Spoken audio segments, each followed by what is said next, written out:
Please give it up from Positive Link and Your Hearts, Kim NAESETH!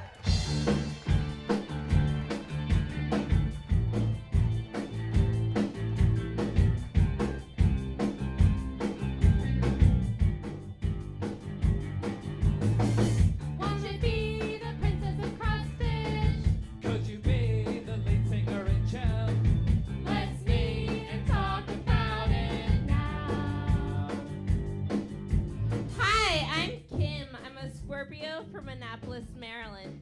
I love bagels and talking about my feelings. Kim! Hey, will you do me this solid? Oh, What happened? Oh. Yesterday was your host Bethy's birthday. It was also Emily Sola's birthday, and today is Annie Cheek's birthday. But Bethy gets a gift. Aww. Sorry. Happy birthday. Colin, can you turn the mids down on Kim's mic, please? Yeah, I'm loud. It's a mug with golf shit on it!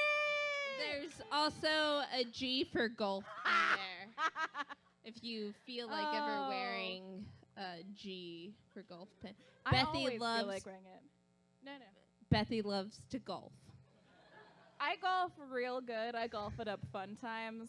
I go out there and I swing it and I shout 4 and the golf goes that way and it's just I'm crushing it. And everybody at the golf range loves us because we're not yelling too much or laughing a lot and ruining people's shots.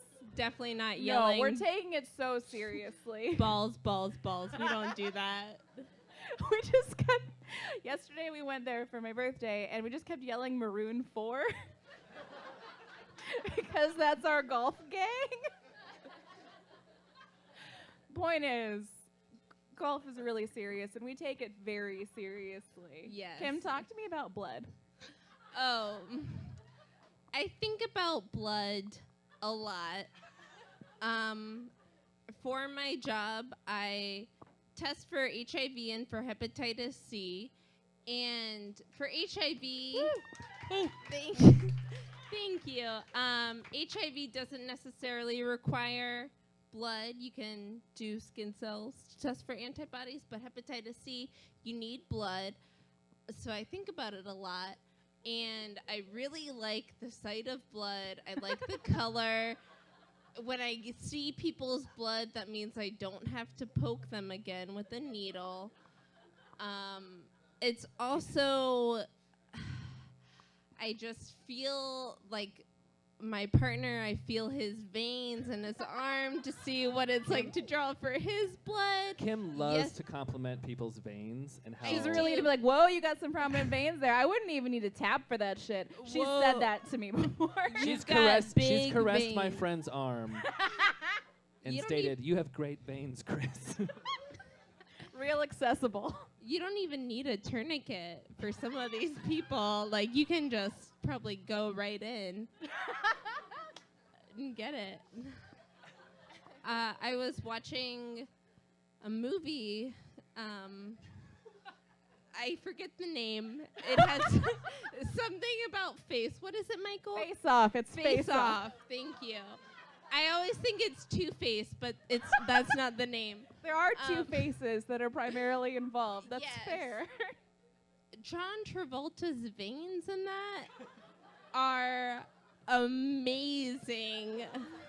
Just, it's on Netflix if you have an account. If not, you can use mine. Just watch the movie and look at his veins, and you will understand.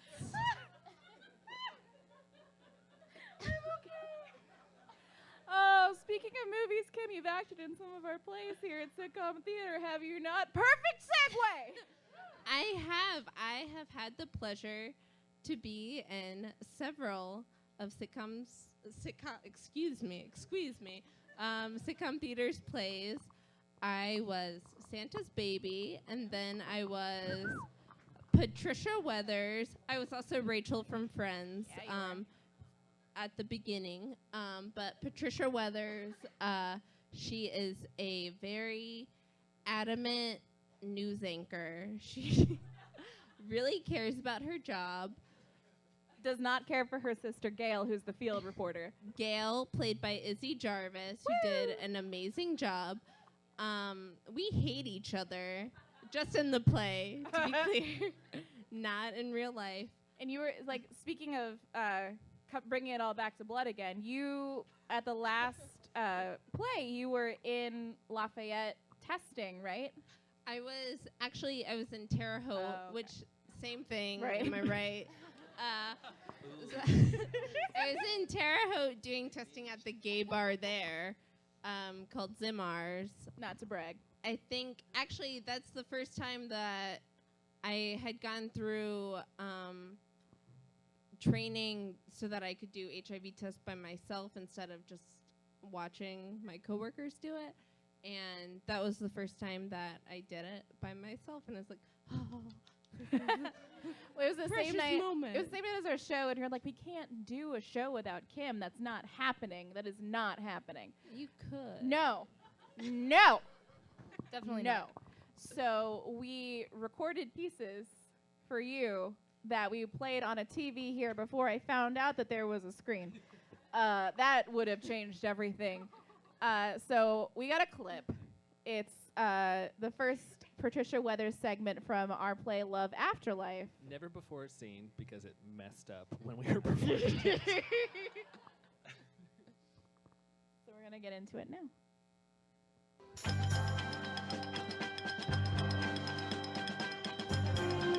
WWJD stands for what would Jesus Breaking do? news. Patricia Weathers here. Newsflash, murder in the bayou. And I'm not talking about when people ask, can I buy you a drink? But you already knew that because we are in the South and we all know what a bayou is.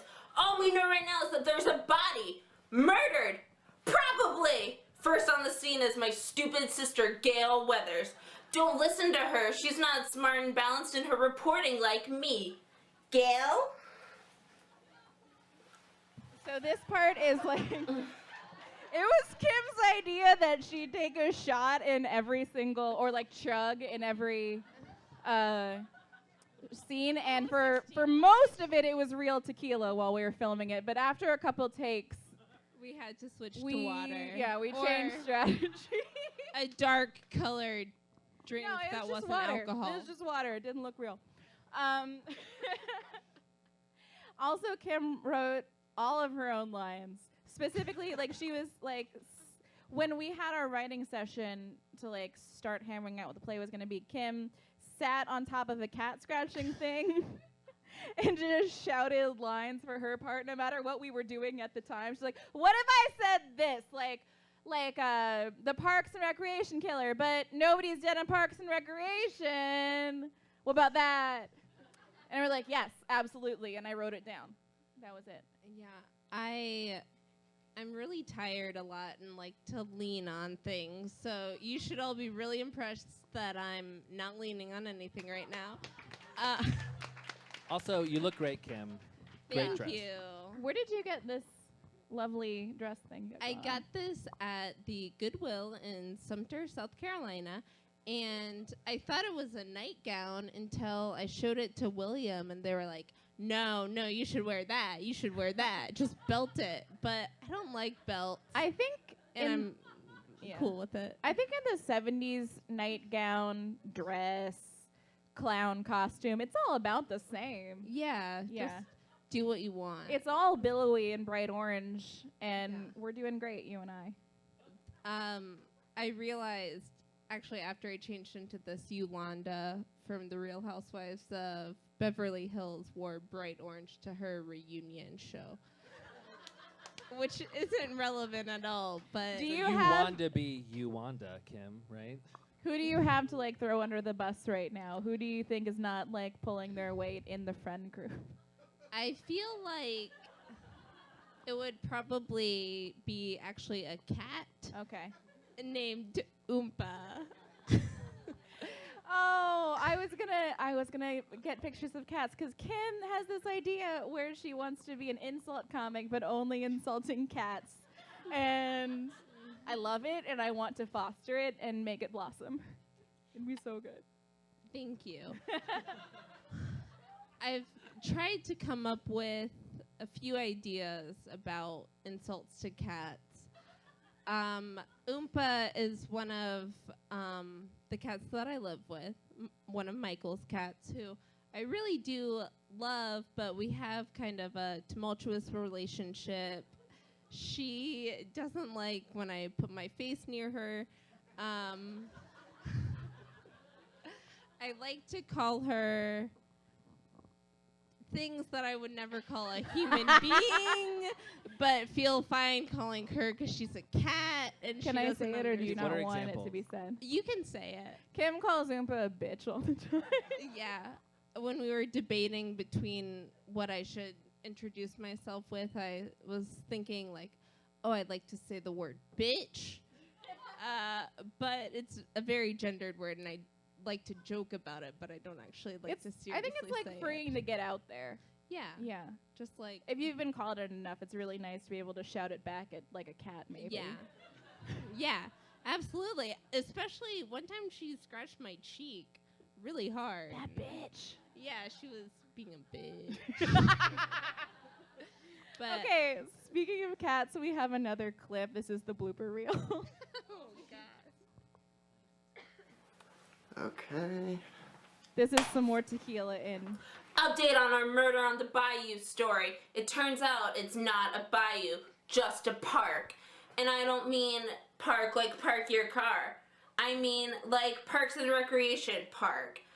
But no one died on that show, except for little Sebastian. Oh, this just in. One time I don't think I can continue. God damn it. The blooper Okay. reel's going on YouTube. Okay. We'll probably just cut that part. Do you want some water, honey? But You should Yeah. take shots of water from now on. Yeah. Update on our murder on the bayou story. I've just been informed that it wasn't a bayou, just a park. And I don't mean park like park your car. I mean park like Parks and Recreation. But, spoiler alert, no one dies on Parks and Recreation except for little Sebastian. You'll note that this is water. Good job, Kim. I've just been informed that...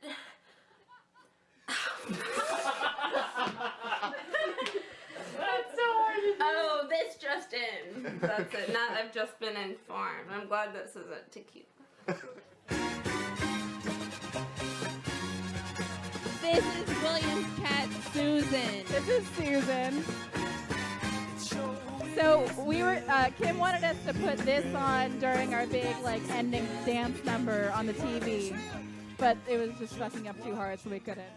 Susan also, his least favorite thing is to be held.